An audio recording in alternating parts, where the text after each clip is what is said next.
lost in your eyes, under your spell. Oh, it's like we've always known it. Even though it's new, I can already tell. Oh, that this feeling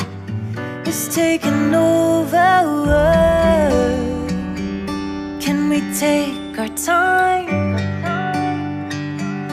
I wanna savor us, every thought on my mind.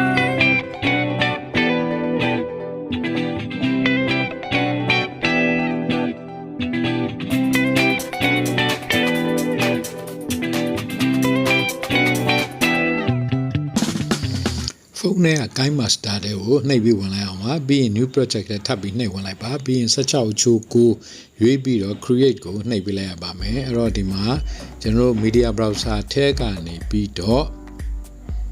background color phiêu yang lấy cô use chặt lại ba mẹ rồi background color phiêu đấy cô giao bị xoay layout này bị đó media đấy cô này quan lại ba mẹ rồi thì màကျွန်တော် download file တွေကနေပြီးတော့မိမိတို့ download လုပ်ထားတဲ့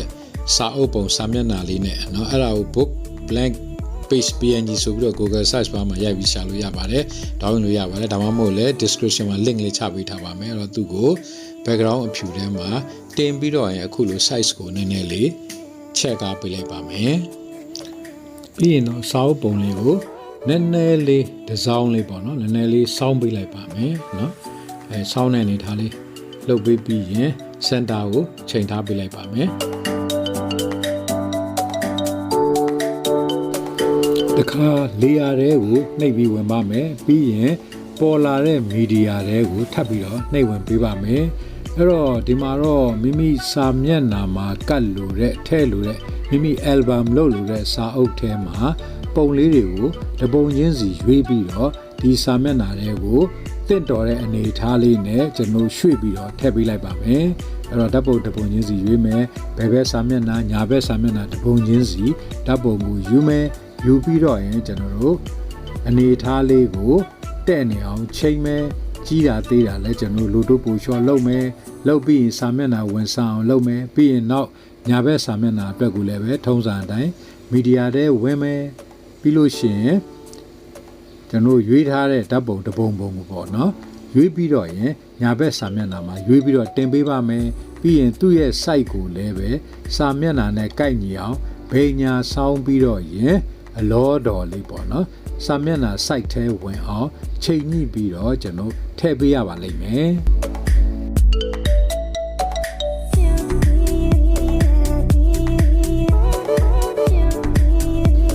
ပြီးရင်တော့ဘယ်ဘက်ချမ်းမှာရှိတဲ့ screenshot ရိုက်တဲ့နေရာက၄တောက်အကွက်လေးနေရာကိုနှိပ်ပေးလိုက်မယ်အဲ့မှာပေါ်လာတဲ့ command နဲ့ capture and save ဆိုတဲ့နေရာကိုနှိပ်ပေးလိုက်ဒါဆိုရင် screenshot ရိုက်ထားတဲ့ဓာတ်ပုံကဒါဆိုရင်မိမိရဲ့ gallery မှာဒီဓာတ်ပုံလေးက save ပြီးသားဖြစ်ပါလိမ့်မယ်ပြီးလို့ရှိရင်ကျွန်တော်အောက်အလွှာတစ်လွှာကိုကျွန်တော် select လုပ်ပြီးတော့ delete နှိပ်ချလိုက်ရင်အဲ့ပုံပြတ်သွားမယ်အဲ့ပြတ်သွားတဲ့နေရာမှာနောက်တစ်ပုံကျွန်တော်ရွေးပြီးထည့်ပေးဖို့ layer တွေက media ကိုဝင်ပြီးတော့ဓာတ်ပုံတစ်ပုံရွေးပြီးတော့ထပ်ပြီးတော့ထည့်ပေးလိုက်ပါမယ်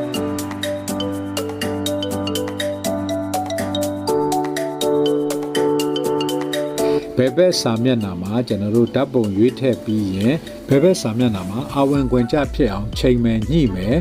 အလောတော်ဖြစ်အောင်ချိန်ညှိပြီးထည့်ထားပေးရပါမယ်ဘယ်ဘက်စာမျက်နှာကိုပုံအသစ်ထည့်ပြီးပြီဆိုရင်ညာဘက်စာမျက်နှာအတွက်ကိုလည်းပဲအောက်က layer မှာ select လုပ်မယ်ပြီးရင် delete နှုတ်ပြီးနှိပ်ပြီးတော့ဖြတ်ချလိုက်ပြီးလို့ရှိရင်ထုံးစံတိုင်း layer ထဲကနေ media ဝင်မယ်ပြီးရင်ဓာတ်ပုံတစ်ပုံထပ်မှန်ပြီးတော့ရွေးချယ်ပြီးတော့ညာဘက်စာမျက်နှာပေါ်ကိုတင်ပေးလိုက်ရပါမယ်အဲ့တော့ညာဘက်စာမျက်နှာပေါ်ရောက်ပြီဆိုရင်ထုံးစံအတိုင်းကျွန်တော်တို့စာမျက်နှာနဲ့ညာဘက်စာမျက်နှာနဲ့အဝင်ခွင်ကျဖြစ်အောင်ချိန်ညှိပေးဖို့လိုပါလိမ့်မယ်အဲ့တော့သူ့ကိုအထက်အောက်ရွှေ့မယ်ညှိမယ်အဲ့တော့များနေ cropping လုပ်ပြီးတော့ကျွန်တော်ပုံ site လေးကိုပါနည်းနည်းချုပ်ပြီးလို့ရပါသေးတယ်အဲ့တော့ cropping လုပ်ပြီးတော့နည်းနည်းညှိမယ်ညှိပြီးရင်အဲ့ဒီစာမျက်နှာနဲ့အလောတော်ဖြစ်အောင်ချက်ပြီးတော့ရင်ထည့်သွင်းပေးရပါမယ်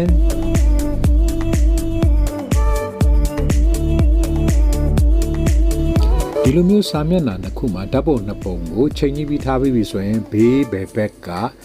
screenshot ရိုက်တဲ့နေရာနှိပ်ပြီးတော့ capture save နှိပ်လိုက်ပြီးတော့ဓာတ်ပုံ gallery ထဲမှာတင်ထားပါမယ်ဒီလိုပဲအလိုရှိလောက်စာမျက်နှာတွေမှာဓာတ်ပုံတွေကိုယခုလိုပဲပုံစံတိုင်းထပ်ထားပေးလိုက်ပါပြီးပြီဆိုရင်တော့ new project နှိပ်ပြီးတော့ရင် media ထဲဝင်ပြီးတော့ Sona က capture လုပ်ပြီးတင်ထားတဲ့ Kinemaster capture folder တွေကိုနှိပ်ဝင်မယ်ပြီးရင်အဲ့ဒီကပုံတွေခုန capture ရိုက်ထားတဲ့ပုံတွေတပုံချင်းစီကို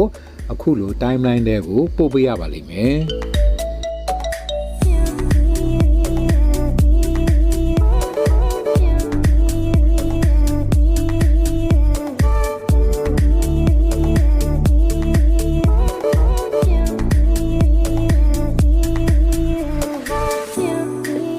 တခါဒီ timeline တွေကိုရောက်ရှိနေတဲ့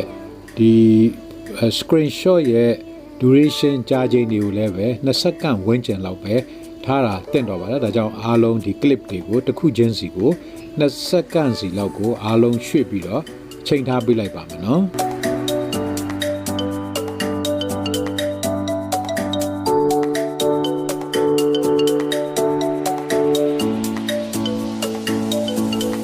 ပြီးရင်ဒီ clip တွေကို edit လုပ်ရအသေးစိတ် edit လုပ်ရလွယ်ကူအောင်ဒီ range ကိုလည်း check ကားပေးလိုက်ပါမယ် clip နှစ်ခုကြား asset နေရာကိုနှိပ်ထားပေးလိုက်မယ်အဲ့လိုနှိပ်ထားပေးလိုက်ရင်ဒီမှာရွေးစရာ transition effect ဆိုပြီးပေါ်လာပါလိမ့်မယ်အဲ့ဒီက new page ဆိုတာကိုရွေးမယ်ရွေးပြီး02ကိုရွေးပေးလိုက်ပါနံပါတ်02ကစာရွက်ကိုညာဘက်ကနေဘယ်ဘက်အချမ်းကိုလှန်တဲ့ style လေးဖြစ်ပါတယ်ကျန်တဲ့နံပါတ်တွေကလည်းစာရွက်တွေကိုလှန်လောတဲ့အခါမှာအထက်အောက်တို့ဘယ်ညာတို့ပေါ့နော်အဲ့ဒီဒီဇိုင်းတိုင်းသွားပါတယ်စမ်းသပ်ကြည့်လို့ရပါတယ်အဲ့လိုပဲကျွန်တော်တို့ဒီ clip တိုင်းရဲ့ဂျားအဆက်နေရာတိုင်းကိုနှိပ်ပေးမယ်ပြီးရင် transition effect ဖြစ်တဲ့ new page 02ကိုရွေးပြီးတော့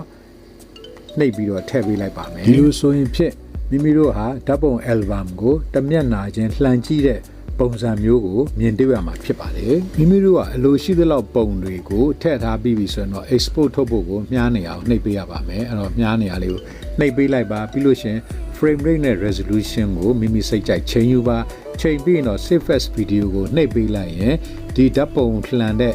စာရွက်လှန်ကြည့်တဲ့ album design လေးကနောက်ဆုံးမိမိတို့ရဲ့ဖုန်းရဲ့ gallery ထဲမှာတင်ထားပြီးသားဖြစ်ပါလိမ့်မယ်ဟုတ်ကဲ့ပါဗီဒီယိုလေးကတော့ဒီလောက်ပါပဲဓာတ်ပုံ album ကိုလှန်ကြည့်တဲ့